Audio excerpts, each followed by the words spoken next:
ये एक modified YDSC का क्वेश्चन है जो कि IIT JEE 1996 में पूछा गया था। ये क्वेश्चन दिखने में काफ़ी सिंपल है पर है बहुत अच्छा। अगर आप इसको सॉल्व करोगे ना पहले खुद से, तो हाई चांसेस हैं कि आप इसका आंसर रॉन्ग लाओगे। पहले वाला पार्ट काफ़ी इजी है, बस इसमें एक कैच है।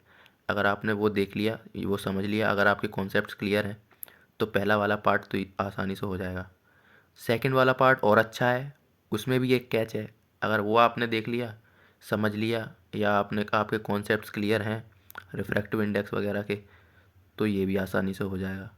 और नहीं पता तो आप इसको ज़रूर से ज़रूर गलत ही सॉल्व करोगे। तो चलो शुरू करते हैं। अ double slit apparatus is immersed in a liquid of refractive index 1.33। तो एक डबल स्लिट apparatus यानी वही YDSC वाला है। ये दो स्लिट हैं, S1 S2 मान लेते हैं। ये स्क्रीन है। ये पूरा सिस्टम जो है वो एक लिक्विड में डिप्ड है। उस लिक्विड को रिफ्रैक्टिव इंडेक्स 1.33 दे रखा है, उसको मान लेते हैं μ1। 1.33 लिक्विड का। It has slit separation of 1 mm। ये स्लिट्स, इन दोनों के बीच का डिस्टेंस, इसको स्मॉल डी मान लेते हैं। दिया है कि स्मॉल डी जो है 1 mm है। The slits are and the distance between the plane of the slits is 1.33 metre. तो इसको कैपिटल डी मान लेते हैं जो कि दिया है 1.33 metre. The slits are illuminated by a parallel beam of light whose wavelength in air is 6300 angstrom. तो यहाँ से एक पैरेलल बीम आ रही है जिसकी वेवलेंथ दे रखी है 6300 एंगस्ट्रॉम। तो अब हमें निकालनी है फ्रिंज विड्थ। तो कई बच्चे सॉल्व कैसे करेंगे कि फ्रिंज विड्थ निकालने के लिए डायरेक्ट फॉर्मूला होता है बीटा का, कि lambda capital D by small D. तो वो रख देंगे, लैम्डा दे रखा है 6300 into 10⁻⁻10, capital D 1.33 divided by small D 10⁻⁻3। तो ये सॉल्व करेंगे और ये गलत हो जाएगा। क्यों गलत हो जाएगा? क्योंकि ये जो वेवलेंथ है वो एयर में दे रखी है, जबकि जो फ्रिंज विड्थ हम निकाल रहे हैं वो लिक्विड के अंदर निकाल रहे हैं। तो आपको पता होगा कि जब लैम्डा वेवलेंथ की जो लाइट होती है वो किसी म्यू मीडियम में जाती है, तो उसकी wavelength lambda by mu times हो जाती है। तो असली सॉल्यूशन, करेक्ट सॉल्यूशन क्या होगा कि लैम्डा के यहाँ पर लैम्डा बाई म्यू आ जाएगा और capital D by small D same रहेगा। तो अब इसको सॉल्व करो। अगर 6300 into 10⁻⁻10 capital D 1.33 divided by small D और म्यू की वैल्यू भी 1.33, μ1 1.33। तो इसको आप सॉल्व करोगे तो ये आएगा 0.63 mm। तो ये तो आ गया बीटा, जो कि काफ़ी आसान था। बस आपको ये पता लगाना था कि यहाँ पर लैम्डा की जगह पर लैम्डा बाई म्यू होगा। अब आते हैं सेकंड पार्ट पे। तो सेकंड पार्ट और बढ़िया है। One of the slits of the apparatus is covered by a thin glass sheet of refractive index 1.53। यानी कि इनमें से कोई सी भी स्लिट मान लेते हैं, ये ऊपर वाली। इधर हमने थिन ग्लास शीट रख दी है जिसका रिफ्रैक्टिव इंडेक्स 1.53 है। इसको μ2 मान लेते हैं जो कि दिया है 1.53।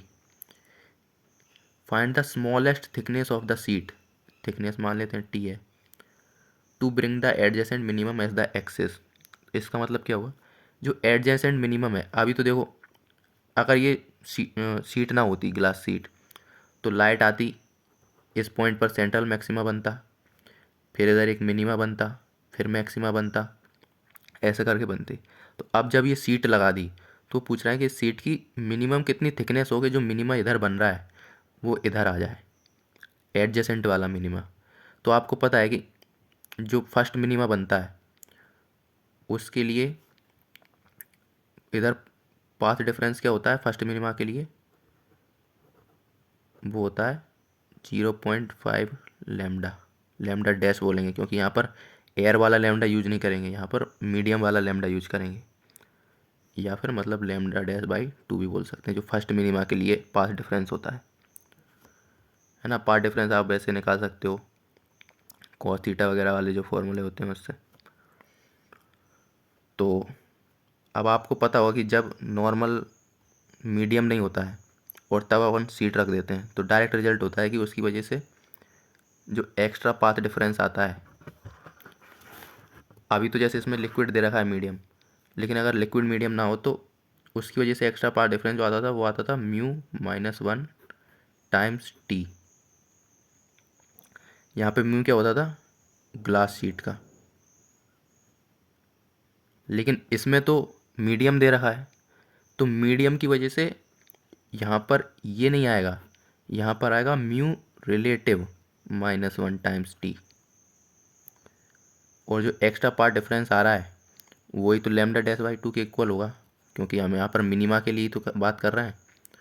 तो लैम्डा डैश बाई 2, तो म्यू रिलेटिव क्या होगा, mu of glass divided by mu of liquid -1 times T. Lambda dash क्या होगा, lambda by mu divided by half. इसको सॉल्व करें तो ग्लास का रख देते हैं, ग्लास का कितना दिया था 1.53 डिवाइडेड बाई 1.33 -1, टी निकालना है, लैम्डा दिया है 63 10⁻⁻10 डिवाइड बाई म्यू दिया है, म्यू यहाँ पर म्यू1 जो मीडियम वाला होगा 1.33 इंटू 2। तो इसको सॉल्व करके आप टी की वैल्यू निकाल सकते हो।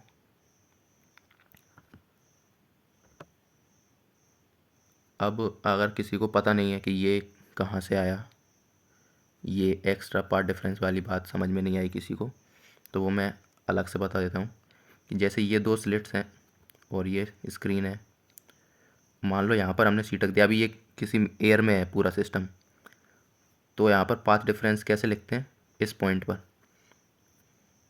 तो डेल्टा एक्स, ये S1 ये S2, ये पॉइंट P मान लो। पहले इधर से लाइट कितनी डिस्टेंस ट्रेवल करेगी, S2P माइनस, अब यहाँ से लाइट जो ट्रेवल करेगी, S2P तो एयर में ट्रेवल करा उसने, यहाँ से इसकी थिकनेस अगर T है तो S1P माइनस T, ये डिस्टेंस उसने एयर में ट्रेवल करा, प्लस T डिस्टेंस उसने मीडियम में ट्रेवल करा, सीट में, ग्लास में लिख देते हैं, ग्लास। इसको अगर सिंप्लीफाई करें तो S2P माइनस S1P उसने एयर में ट्रेवल करा, ये माइनस माइनस प्लस हो गया, प्लस T डिस्टेंस एयर में ट्रेवल करा, और किसी मीडियम में T डिस्टेंस ट्रेवल करने को हम उस मीडियम के रिफ्रैक्ट इंडेक्स, जिसका इसमें इस केस में म्यू2 है, जैसे तो म्यू2 टाइम्स, या म्यू मान लेते हैं इस केस में, म्यू टाइम्स उसका एयर में ट्रेवल्ड डिस्टेंस के इक्विवेलेंट लिख सकते हैं। तो ये हो जाएगा, ये तो स्टैंडर्ड रिजल्ट होता है dy/d प्लस